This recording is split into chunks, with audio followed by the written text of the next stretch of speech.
When the Passover was nigh, Jesus went up into a mountain and sat with his disciples. And he saw a great company coming unto him, and was moved with compassion upon them. And he began to teach them many things. And when it was evening, he said to his disciples, Give ye them to eat. And they said, We have no more than 5 loaves and 2 fishes. But Jesus took the loaves and the fishes, and looking up to heaven, he blessed and brake and gave to his disciples, and his disciples to the multitude. And they did all eat and were all filled. But on the day following, the people saw that Jesus was not there. Therefore they took shipping, seeking for Jesus. And when they had found him, Jesus said, Ye seek me, because ye did eat of the loaves and were filled.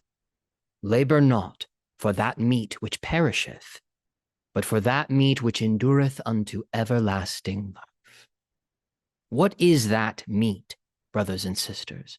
What is it that we must eat to have eternal life?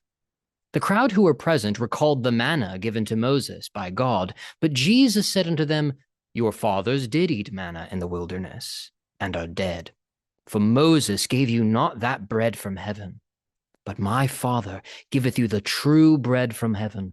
And this is the bread, that a man may eat thereof and never die.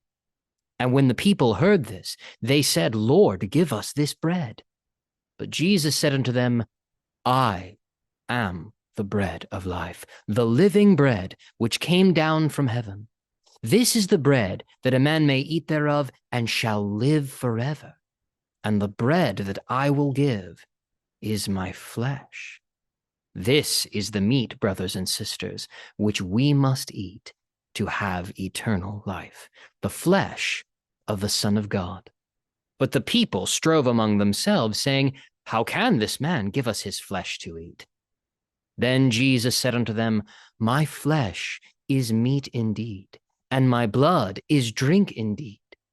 Whoso eateth my flesh and drinketh my blood hath eternal life, because he that eateth my flesh and drinketh my blood dwelleth in me, and I in him, so that he who eateth by me shall live because of me. Not as your fathers did eat manna and are dead, for to him that overcometh will I give to eat of the hidden manna.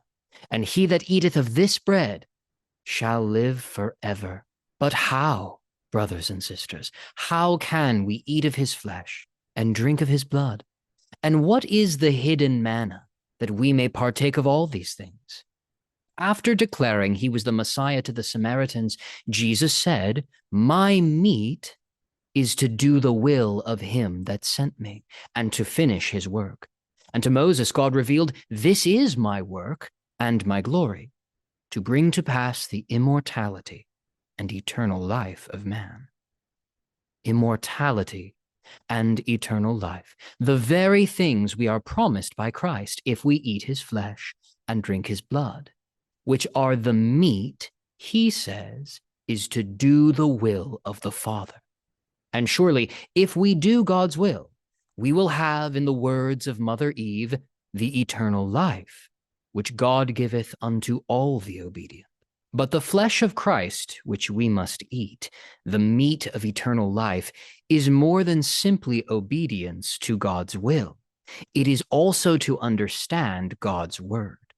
The prophet Nephi counseled, Feast upon the words of Christ, for behold, the words of Christ will tell you all things what ye should do.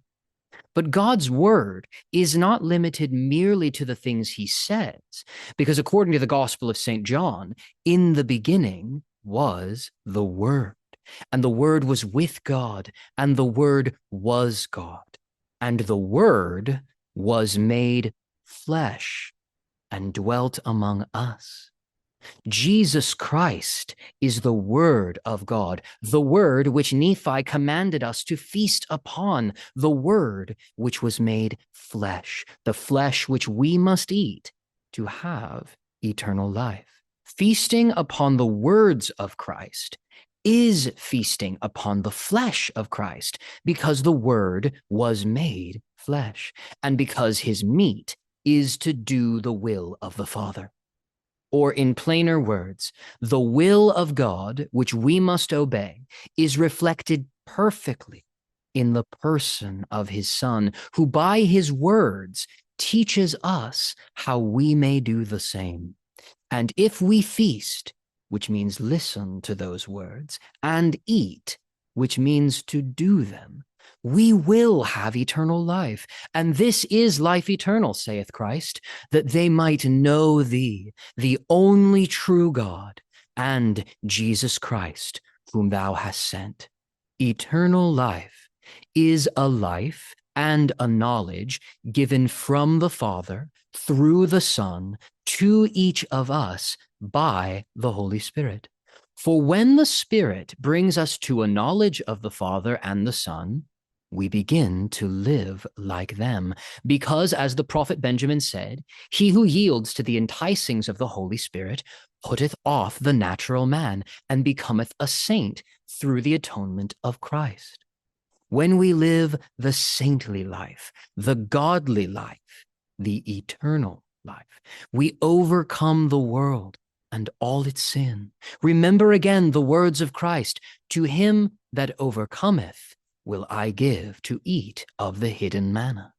In the Holy of Holies of the Tabernacle, in the very Ark of the Covenant itself, the most sacred place in all of Israel, the prophet Moses was commanded to hide a measure of manna in a golden pot. But in our day, the blessings, or manna, are hidden, as it were, in the highest room of the temple, where we symbolically return into the presence of the Father and receive of his fullness. For if you keep my commandments, saith Christ, you shall receive of his fullness and be glorified in me, as I am in the Father. These are they who overcome by faith and are sealed by the Holy Spirit of promise, and they shall overcome all things. Therefore, he that overcometh shall inherit all things, and to him that overcometh will I grant to sit with me in my throne, even as I overcame, and am sat down with my Father in his throne. For whoso eateth my flesh and drinketh my blood hath eternal life, and eternal life is exaltation, to become like the Father and equal to the Son. For the saints shall be filled with his glory and receive their inheritance and be made equal with him. This is the hidden manna, and truly it is hidden from all, except those who believe and overcome their sins through Christ. But until that day that we receive our exaltation in the kingdom of heaven, we must continue to eat his flesh and drink his blood on earth. And we do this not only through obedience to his will and study of his word, but also through symbolic covenant. The sacrament is the most frequent sin-forgiving ordinance of the church. It is, more than anything else we do, the way in which we partake of his flesh and blood. When it was given to the apostles, Jesus took bread and blessed it and brake it and said, "Take, eat, this is my body." And he took the cup, saying, "Drink ye all of it, for this is my blood for the remission of sins. This do in remembrance of me."